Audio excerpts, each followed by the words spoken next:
So navigating regulatory complexities, what more difficult can you make it, right? First of all, it is regulatory, then you got to navigate the regulation.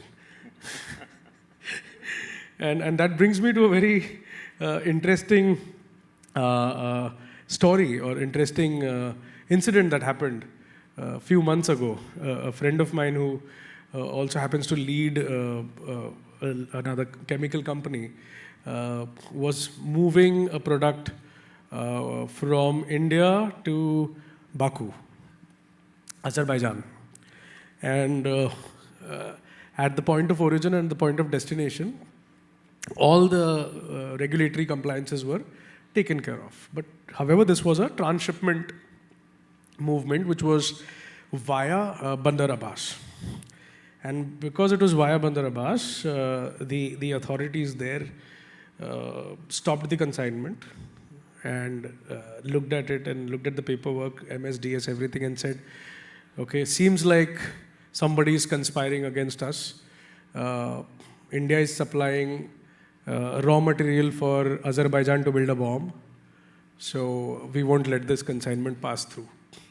Now, if you look at it from a regulatory perspective, the requirement was that the point of origin takes the risk, does all the paperwork, takes all permissions.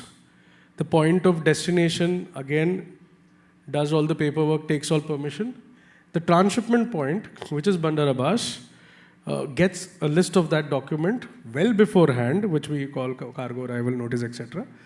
And everybody is aware that this product is moving through this pre-decided route to Baku.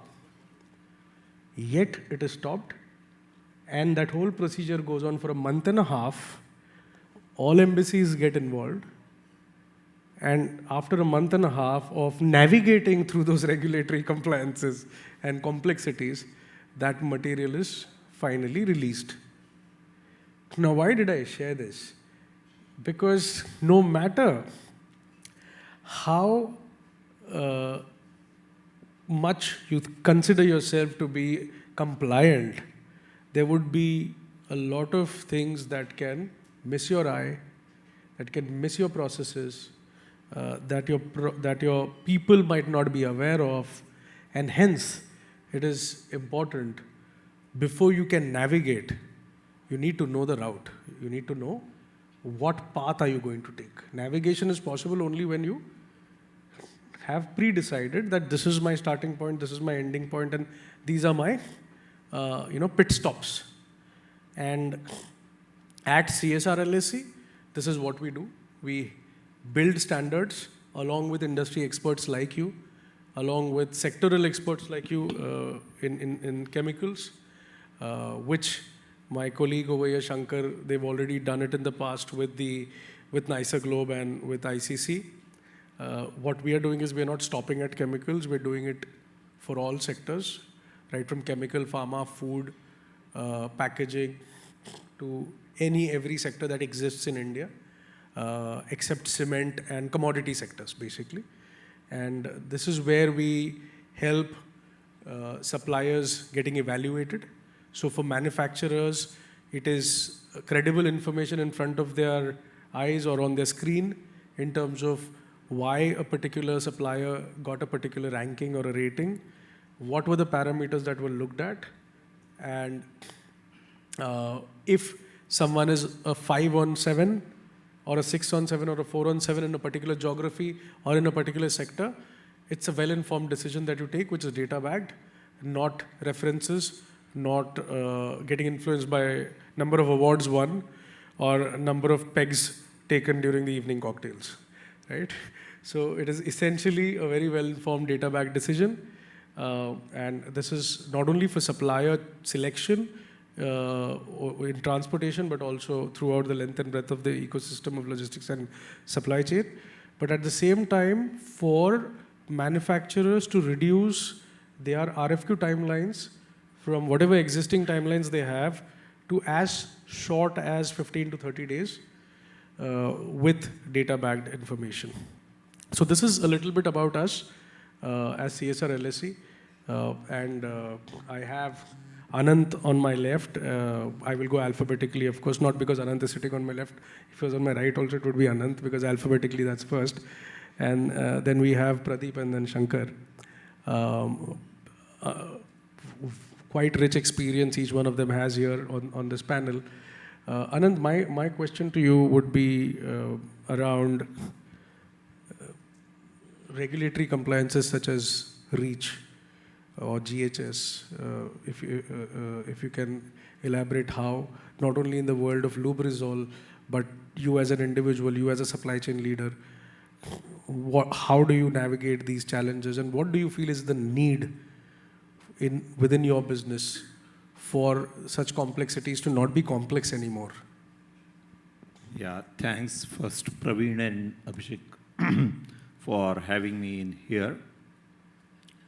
I think this is the most difficult time of the entire session. So people just had a lunch, so we have to make it very short, sweet, and very interesting. So having said that, I think the way we perceive compliance and regulatory complexity is how we can manage them, as you mentioned, how we can navigate them, or what will happen as a consequence. Now, in Lubrizol, our founder, Warren has a very, very simple philosophy of managing these things. What will happen if something goes wrong, which comes in next day's newspaper, where you are not very comfortable of? What happens if you do something wrong and which your family comes to know next day? Whether it is giving you a good night's sleep. Very basic concepts, very basic principles. And based on that, you have to build all of your support systems, your structures, and preventive policies to make sure that you are not going through the complexity as such, but you are considering that as a part of business. This is not something which we are doing as a separate thing. It is just what you are, it is just a business process you are conducting. I think that's the philosophy we have to, and this has helped Lubrizol. Now, as a global organization, we are close to 100 years old. Within India, we are nearing 60 years, and we have seen such a great history and record in regulatory compliances from Lubrizol that we are proud of to say that we take this safety, ethics, and compliance. These are basic pillars. Business only is considered after we meet all these basic pillars. And that helps us in managing or being proactive in this area and ahead of the game, rather than worrying about the complexities or what happens if something goes wrong. So that's the way we handle it. Thanks, Anant.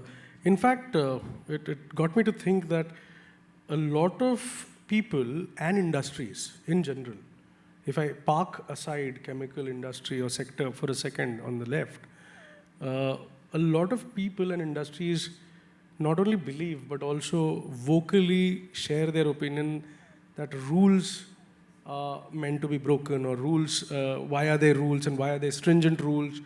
But I believe chemical or this particular sector, chemical, petchem, oil, etc., are probably the only ones who realize why it is not a rule, but it's actually a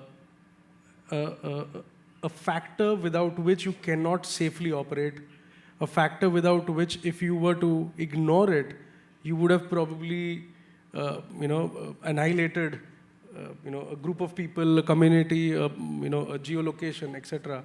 So it is not about a regulation being a rule, but so that you can be safe while that product is transported or stored or handled, it's more of safety and not so much of a rule. And when I say that, I have my old colleague with me, Shanker. We met 2007, 2008, Castrol. He would have forgotten, but he was in Castrol BP as the safety manager at that point of time. And Mayank Pandey, Dev Bhattacharya, all these people were his colleagues. And when I met him for the first time, he said, zero tolerance. He used the word zero tolerance. I said, okay, what is zero tolerance about? And he said, zero tolerance towards being unsafe. That was the first time I heard that word, 2007-8. And of course, he's done wonders for himself and for the community through Nair Globe and ICC. So my question, or rather my request and submission to Shanker would be that, Shanker, why don't you share your perspective, given the fact that you've advocated safety for so long, and prior to that you were actually into operations and the day-to-day rigmarole, and might as well also include the audience into this conversation. To you, Shanker. So, sorry, I didn't get the question. So my question is, given the fact that you've spent so many years in safety, what's your perspective on being unsafe? Mm-hmm. Yeah, especially in the business that we are, chemicals, and maybe you could involve the audience as well. Right. So thank you, Abhishek. So thanks a lot for the Indian Chemical News and its sponsors for having us here. I think it's a pleasure. And they have been doing it for year on year. I mean, it's a great effort. So let me acknowledge that. And of course, the participants out here. So let me just, before I get in, Abhishek, can I request, because I see that the audience have been pretty quiet. So, can you just say yes? Yes. Can you be a bit louder? Yes. Okay. Can you say no? No. Okay, good. So the thing is, if talking about any unsafe act, we must say no, right? And anything which is right, we need to say yes. Now, in this context, let me just say that, I'm not going to talk about, love. Fortunately, I'm not representing any company here or any institution. So, as you can see, I've grown my hair as well, which is, it says that the liberation about myself, right? So, the point here is, we are not talking about the few, right? Some of the companies might be doing something good, but is it good enough? It's something which a question that we need to ask ourselves. Because all of us thrive in a very unsafe environment. You know that, I'm not going to get into the statistics. The statistics is, hitting us hard. So having said that, now, in the case of the chemical industry itself, there are about 1,200 plus road accidents takes place every year, right? Which means about 100 per month. And, we don't even understand in terms of implications on account of these accidents. It is multi-faceted. It causes much more collateral damage to the entire system. So from that point of view, I know for sure that the audience out here are more sensible and responsible, but this is not what we are talking about. We are operating in an environment which is highly risky. So what it means to me is I think somebody spoke before pre-lunch, is to build ownership to the stakeholders. Complaints as it may remain. Complaints is something which we need to follow. But having said that, when the complaint standards are bare minimum or do not expect us to behave in any particular manner where we are being monitored or measured, it takes the ownership onto ourselves in terms of doing the job effectively. So it means that we need to go little more from, further in terms of our responsibilities than whatever that we are doing. So we are not talking about minimum standards. So the thing is, the ownership has to come from the principal, and they need to put that effort in terms of going beyond. And that's what been my experience. And having been there, I would say that I was not being successful. Let me put it across. It's not a successful journey because the environment is something which keeps changing and the challenges, new challenges keeps coming. So, you need to be ahead, but you know that you're lagging behind. There are many learnings comes on your way. So from that point of view, it is something which it doesn't allow you to be out of your toes. You have to be firmly grounded. You have to be there on the task, and you have to be on the job at all the point of times to bring a change. Because as a culture, we are more distant and we are not really conscious. So unless the consciousness is being built, unless the ownership comes in place, it's very difficult to talk. I mean, we can meet and discuss, but you will see in terms of the reality on the ground, it'll be far from the truth. Thanks, Shankar. I think very, very, वो कहते हैं ना दुखती रग को हाथ लगा दिया kind of thing, right? दुखती रग, which means a very sensitive point you've touched, that only regulation, complying to purely regulation is not going to take us anywhere. It has to be beyond that, which means ownership, owning that particular activity, that particular task. And there's a nice example to share on that one. And I'll circle back to this particular perspective on doing more than what we need to do. But over to Pradeep from Huntsman. Pradeep, your views on navigating regulatory compliances or more? Yeah, so good afternoon, everyone. So when we hear about the compliance, regulatory policies and all, when I interact with my industry colleagues, this words of compliance and regulatory policies, normally I felt like a synonym of fear. Okay, so people are very much worried about the policies in place. People are little reluctant to follow those compliances and regulatory policies. So, in my perception, being a chemical manufacturing company, we need to understand the compliances, the regulatory requirements are made to safeguard the environment, safety, and the health of the people or whoever is associated in the supply chain flow. So, being a chemical manufacturing company, we should be socially responsible, or as Abhishek rightly highlighted, the ownership of following those compliance and regulatory requirements are a mandatory, or I would say it's not an option, it's a mandatory stuff. So, if you have a stringent process in place, if you have a right channel partners in place, then you can navigate all the complex regulations quite on a kind of compliant way and without any shortcuts. So many industries look for shortcuts to navigate through these regulatory requirements and all. But if you have a proper or appropriate channel partners, if you have a stringent process in place, we can navigate these kind of regulatory requirements and the complexities. Thanks for that, Pradeep.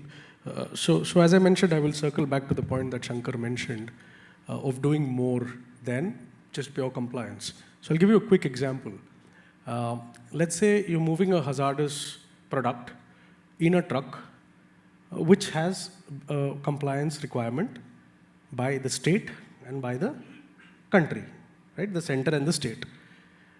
One of it is that the driver of that truck should be dangerous goods certified, which means he should be allowed to carry hazardous goods or dangerous goods. He should be licensed to do that, which means that he has to go through a particular course of training. He needs to be certified that yes, these many hours, and he actually passed with flying colors, and hence the endorsement on his license. Sorry. So compliance would mean that the logistics team or whoever is at the outbound gate has checked that there is a RC endorsement. That would mean compliance. To go beyond that would mean to actually take that in your database and check whether this number of hours of training was actually given, have the evidence or the video copy of that training available, including ratifying the content of that training. It could be gibberish for all we know, right? But only when, and maybe a couple of more steps to check whether it is actually done or it was done purely for meeting compliance requirements. You go to states that I would not want to mention, but there are some states in India which are known to be chemical capitals of the country, and you can actually get this endorsement without even attending a minute of training, which is dangerous for everybody, for that driver, for that organization, for the people, the environment, the city, the town, the government statutory body, PCB, everybody. But still it is prevalent. Why? Because like you mentioned, people fear compliance. Is it to be feared? Actually, it is not to be feared. The reason it was made mandatory is because people were not doing it by themselves. So when you make things mandatory, you expect people out of fear to actually comply. But the original reason was never to come up with rules, to make people fearful of them. You know, just like that old English proverb goes, if we did not have rules, we would have lived with the animals. I'll correct it a little. Animals also have rules, so I'll correct it a little. And if we did not have rules, we wouldn't have been civilized. Right? Because everybody else has rules. So rules, laws, compliances, statutory mandates are for everybody's benefits. The day, like Shanker mentioned, you take ownership, you make it a part of your life, is when you will realize that navigating those regulatory expectations is a way of life and not a complexity of life, right? So this is what I wanted to circle back to. And I would again say that we should not use the word navigating. It should be like owning that, and that would change the mindset rather than just complying that.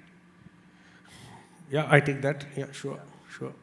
So going back to where we started off, and Shanker, you mentioned it's not been a successful journey, and you gave a reason for that, and I really appreciate the fact that you owned it, saying it hasn't been, and whatever it is a fact, right?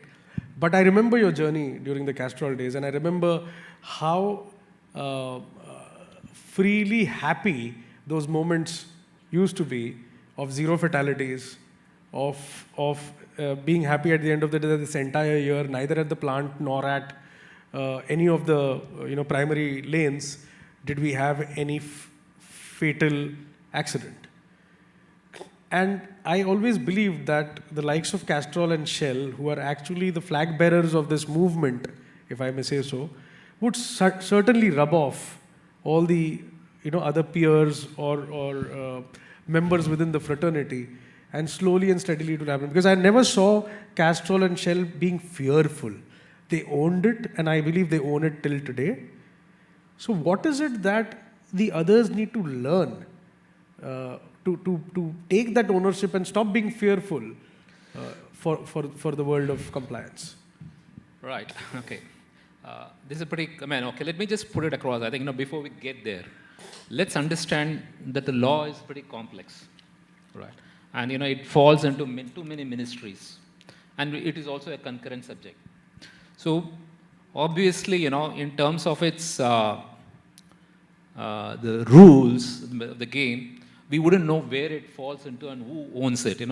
That's a challenge which the law by itself, and when you're talking about navigation, you just said something about licensing, right? So that's a reality. Now, I have a choice now, whether I can complain that, that this is the way it works, and I'm happy to work within that. Now, but if you really see that in terms of the way that the industry functions, broadly in terms of supply chain, if I can put across sourcing, and then manufacturing, and also after that it comes to distribution, logistics, whatever, and then, it goes. Now, if you see that in the last 50, 60 years, in every element, there is a phenomenal change that has taken place. We are kept with the times and we are moved ahead, and where we basically see in terms of efficiency as a driving force. But comes to logistics, we still see it as a cost. We don't see it as a process. And we believe in the spirit of the contract which we put in place, but we don't realize whether the other side understands the contract, whether the ownership has been transferred to him or not. See, the point is, even by law, you may have a contract. If the transfer of ownership has not taken place, the principal cannot absolve its responsibility. So that is not the case with all. Some have taken it and some are doing it. And even when whatever they are doing it, it's in a bits and pieces. It's driven by a passion and commitment of the few and not by all.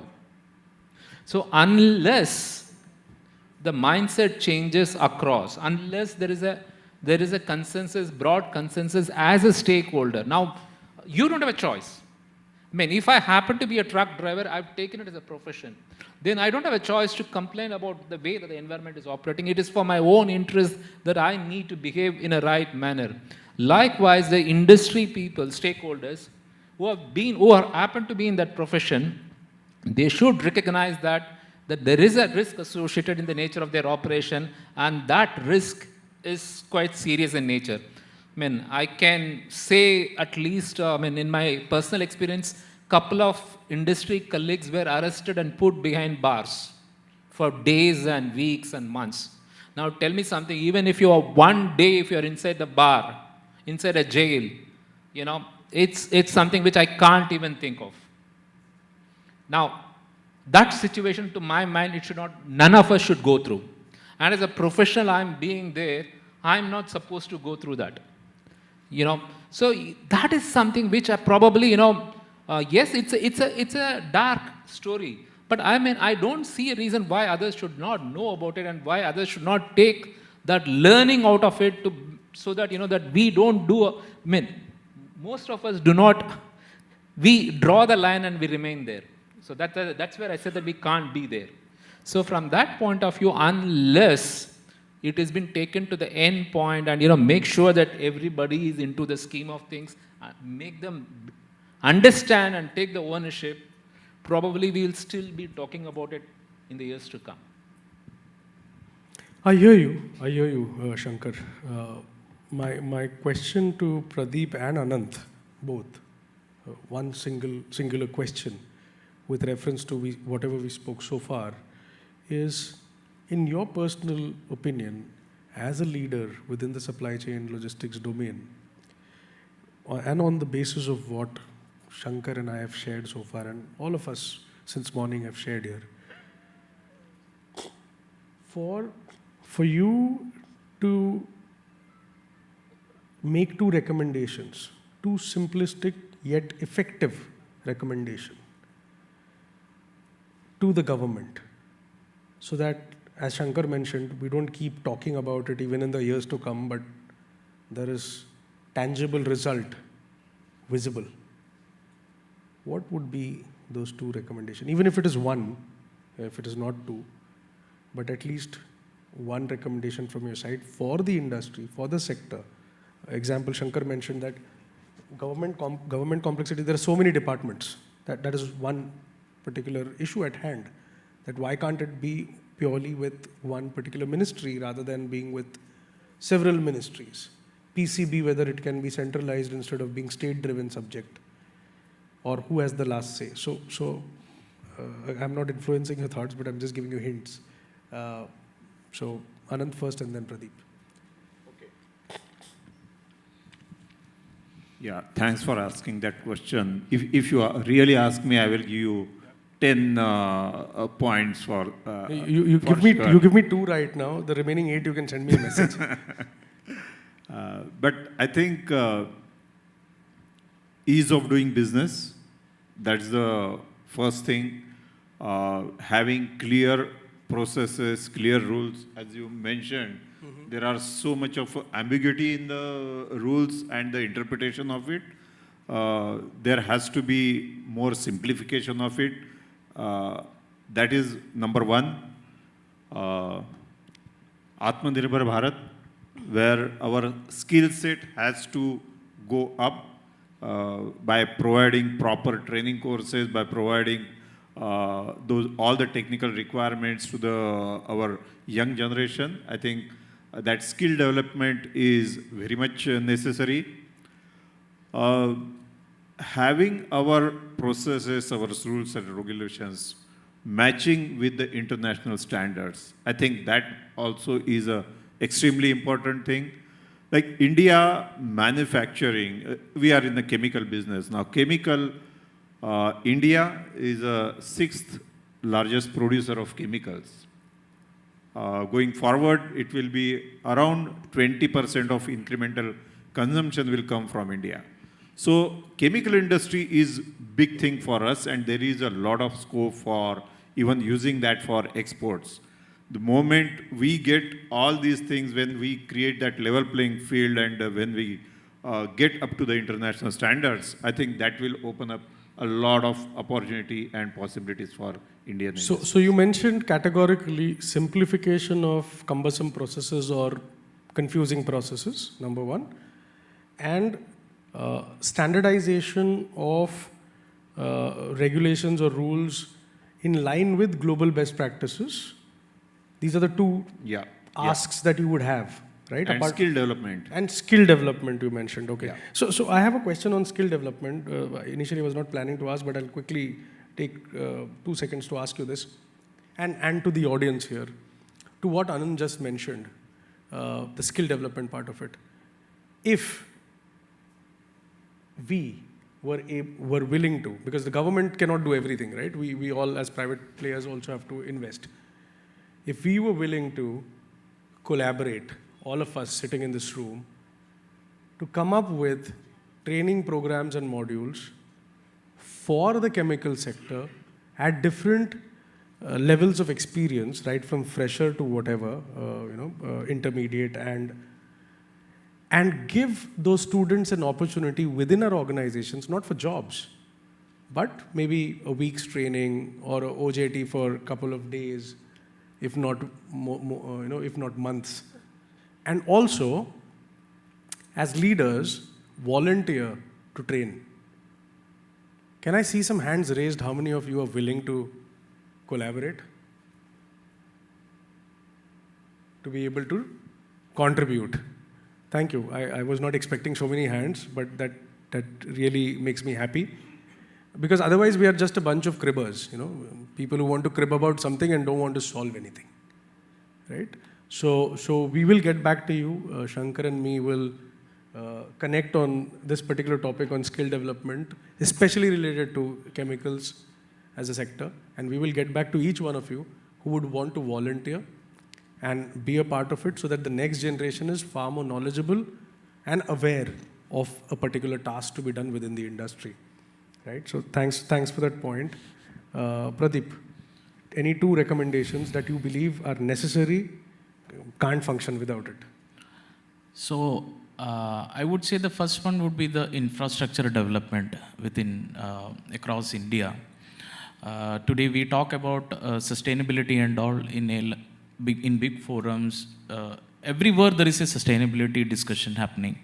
So are we really up to the mark to meet those sustainability requirements when it comes to India and its infrastructure? So I personally felt we are not up to that international standard. We do not have that, for example. So to talk about encourage the transport vendors to use, low emission, fuels, basically, like be it LNG, EV vehicles, but we do not have sufficient charging points en route to any, part of the country. We do not have LNG fuel stations to maximize those kind of transportations. So infrastructure is what I felt would need to be, concentrated upon from the country, dynamics. Next one is digital implementation. So today, when we talk about these regulatory requirements, compliances, so there is no as such a unified platform in place where we can go and research about those kind of requirements, basically. So there should be digital platforms available which can be accessible to the whichever industry it may be. So industry specific requirements and digital platforms is the another key. So what would you want on that platform? So basically, like, in order to do a trade, so let's say if I am exporting a material to Europe for a particular HS code, what is actually the requirement? Similarly, when some material we have to import to India, be it there is a regulation of BIS and also which kind of products which is actually a part of those kind of regulatory requirements. So are you referring to a marketplace to trade, or are you talking about a place where regulation is easily accessible? It's easily accessible. I mean, the regulatory place where it is easily accessible. Got it. Yeah. Fine. Shankar. Yeah. So I would say that, first thing is that basically a right vehicle, first thing. That's a requirement. Standardization in vehicles. Yeah. Right? I think this is nothing to do with the law. Yeah. So, I would always see what is that we can do. Yeah. So, for instance, since you spoke about Castrol, I can go back there, for the lubricants. We never had a tanker for lubricants at all. In India, there's no sector-specific vehicles, which by itself is a challenge. It poses enormous risk in terms of it being on the road. So unless, in the case of lubricant, we designed a tanker, the first ever tanker, which was designed by us at that point of time. And, luckily, fortunately, Tata Motors were willing at that point of time to work with us. And, the first ever vehicle which was made, I think it took some 2 to 3 years for us. Now, probably that has become an industry norm now. Yeah. Now, that's a different story. But what I'm saying is, are we carrying the right product in the right vehicle, which is a challenge? Can anybody say that our ASCAM product is not being traveled in an open truck? Right? Of course it is. Or do we have a truck specific for the product? Because the specific gravity, density varies from product to product. Well, that's something which we need to address. So I think from my point of view, I would say that the right vehicle is one thing which we need to talk about. The second thing to my mind is basically in terms of the emergency response, which is in terms of the chemical transportation in particular. This is a challenge. There are some initiatives that are happening in and around in piecemeal. But as a collaborative effort, I think this is something which we need to do it, because our vehicle is on the road and our vehicle meets with an incident, and it can impact the society at large. So from that point of view, I feel that these are the two things where probably we don't need the support of anybody, and it is something which is doable today. It is just that we should have the willingness and intent. If these things can be done, I think probably, of course, I think I agree with him in terms of a database. You need to have a unified database, because the data is certainly not in place at this point of time. So all those things can be done. There are many things which we should do as a community rather than, today, whatever that we are talking about, if it becomes a norm, then it won't have any cost impact. I can give a lot of examples. AC was costing as a luxurious product at some point of time, not anymore. So, it is something which has to become the basic need. He was talking about a right partner, but how do we get a right partner? That should become the norm. True that. This is the baseline which we need to establish ourselves. We need to evaluate the performance of the stakeholders through a database and make sure that is something which can be published and put it across to the stakeholders. We might get few enemies, but then the process, if the ecosystem has to improve, we should not be looking into in terms of the shock consequences, but what is beneficial. No, totally agree with my esteemed panelists here. And one promise that I will give to all of you today, the takeaways that we discussed here, and I'm not going to overpromise and underdeliver. I will probably underpromise and overdeliver. So the takeaways that we said here, that these are the 2-3 important points from each one of them.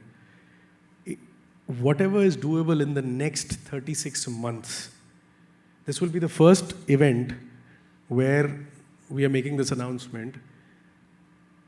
Anything that can be delivered in the next 36 months out of the points that we discussed, whether it is skill development or whether it is platform with regulations, whether it is the points that Shanker spoke about, we will table it and it will be published through ICN so that all of you can access it with the person responsible for it or the entity responsible for it with a timeline.